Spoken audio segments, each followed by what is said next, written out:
Welcome back to the Lost Media Podcast. You're probably expecting me to talk about one series or one thing, but guess what? Today, I'm going to talk about random stuff. Yes, I'm going to talk about multiple things related to multiple stuff in this video. So first, and some of these are stuff that I really wanted to talk about today. So I'm going to start with the Bullwinkle puppet segments. Rocky and Bullwinkle started as a series called Rocky and His Friends when it premiered on ABC in 1959.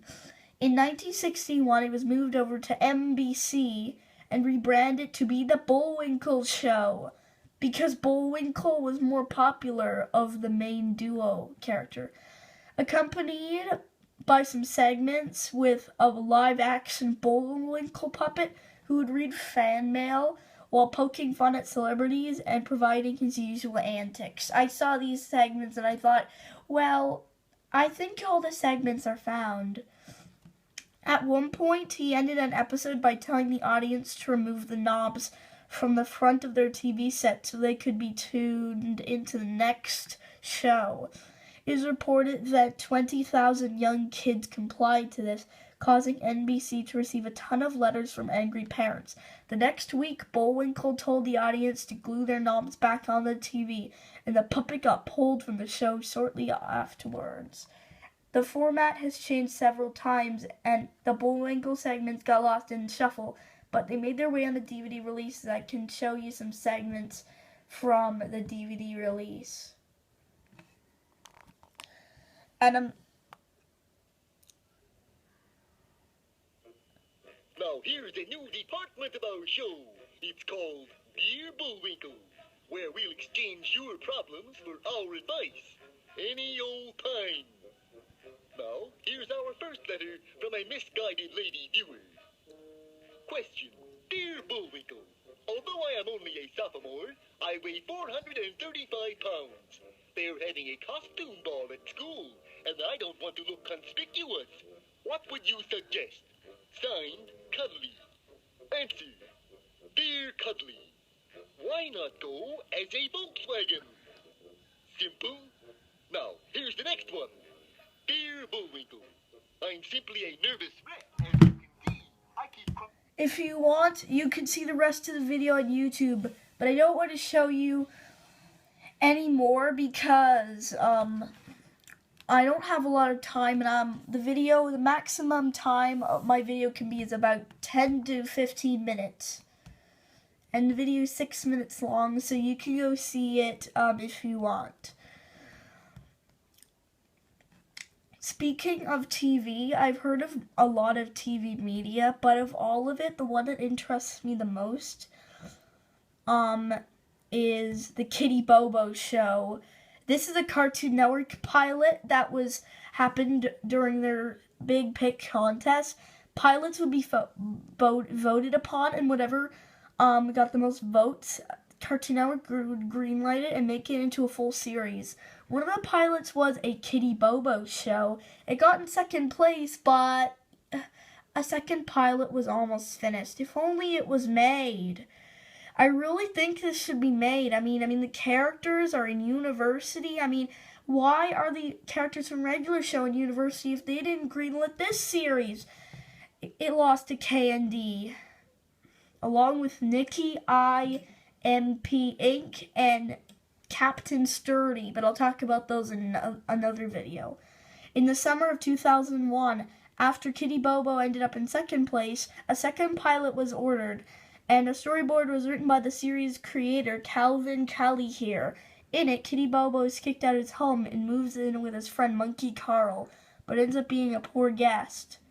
Many people think Cartoon Network asks for another short because it was popular. For unknown reasons, it was canceled from airing altogether, but in 2010, co-creator Mike Dunn made a Kickstarter for another show called Chloe and the Stars about a rock band in outer space.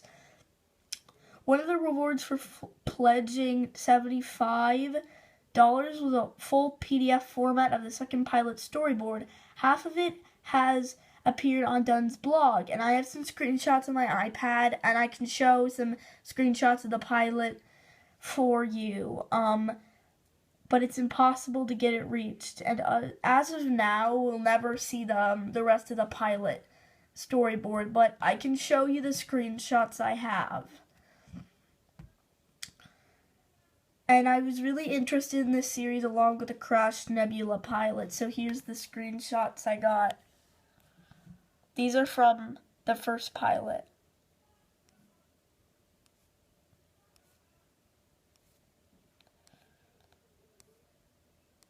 If you didn't know, this phone is a Nokia 2001. And these are part of the storyboard.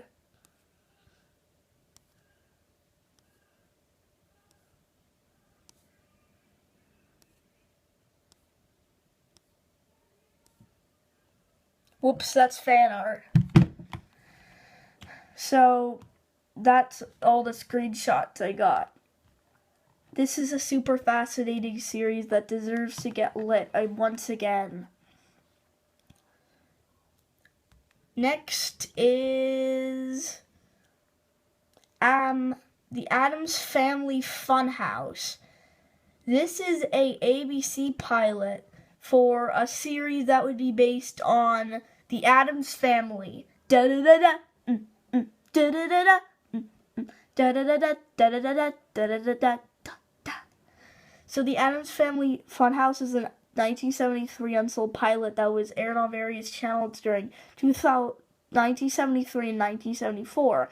It was a variety show and it had a bunch of skits. The cast is Jack Riley as Gomez, Liz Torres as Mordecai, Butch Patrick as Pugsley, Stubby K as Fester, Noah Van Son as Wednesday, Felix Sela as Cousin It, Pat McCormick as Lurch, and Jim Neighbors as himself.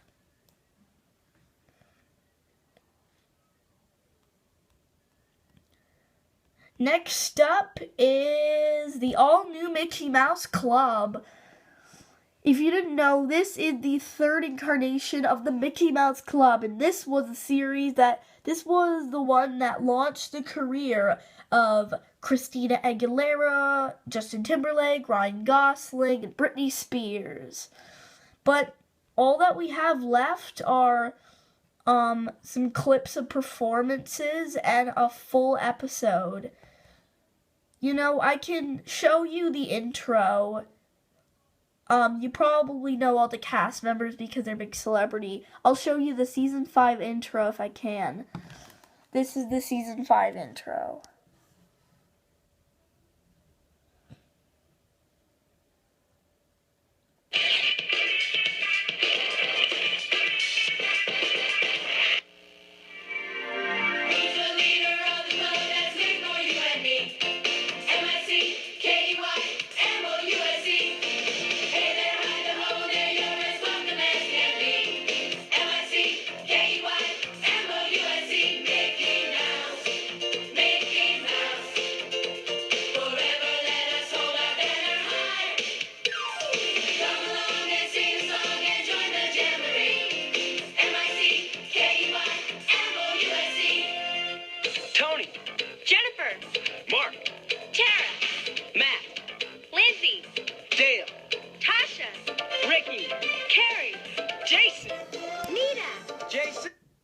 I will end the video here because it's super long. I know it's only 28 seconds, but I don't want to run out of time to talk about more random media that is related. So, this is another good one. It's again Disney, but this is technically ABC. The Cheetah Girls was a sitcom based on Disney Channel original flicks. There was 3, but there was supposed to be a TV series that was supposed to air during the 2004-2005 season on ABC. The plot is unknown, but unfortunately, there were supposed to be 4 episodes that were recorded, but the series was never released, and it's so obscure.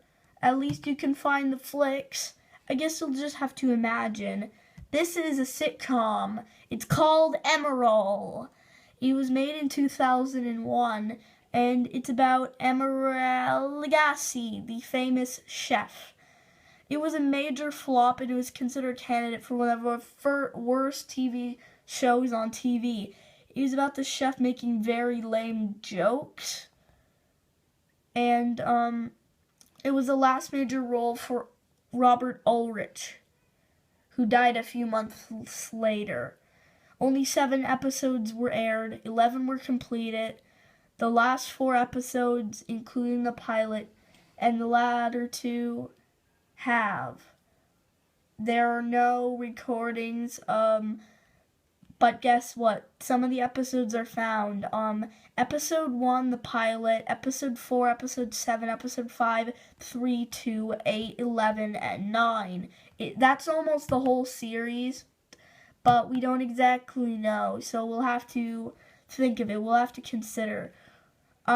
This is unique too, because this is Class of 3000. I don't get its name. I think it means class of students from a school from the year of 3000. Now, this is an animated TV series that was created for Cartoon Network, and the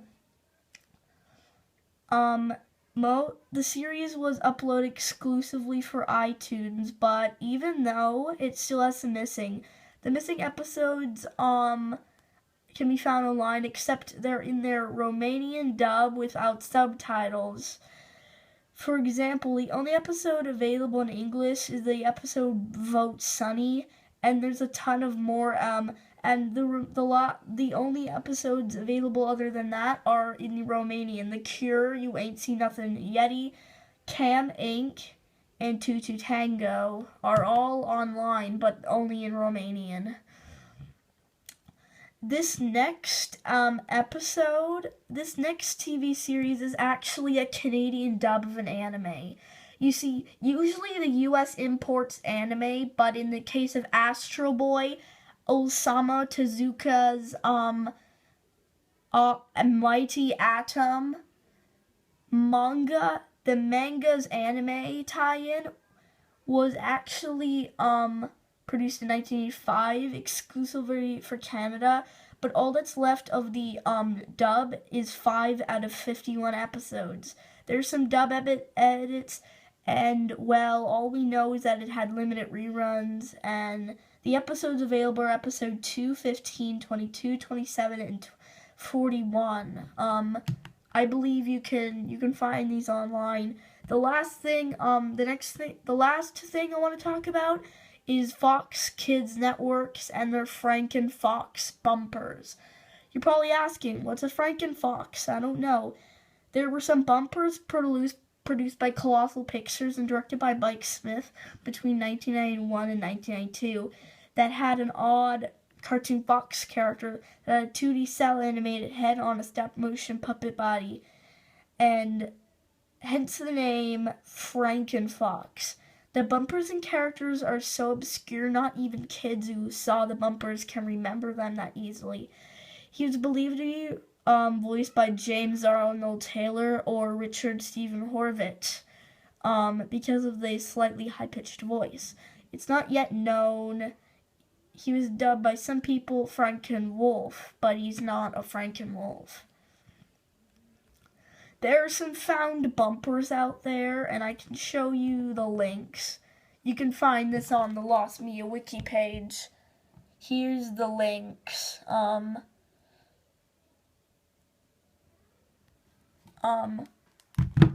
They're on the Lost Media wiki page. So that's all I want to talk about. I hope, also, if you want, you can request me a video, and you can do it in the comments. So goodbye. I hope I see you again.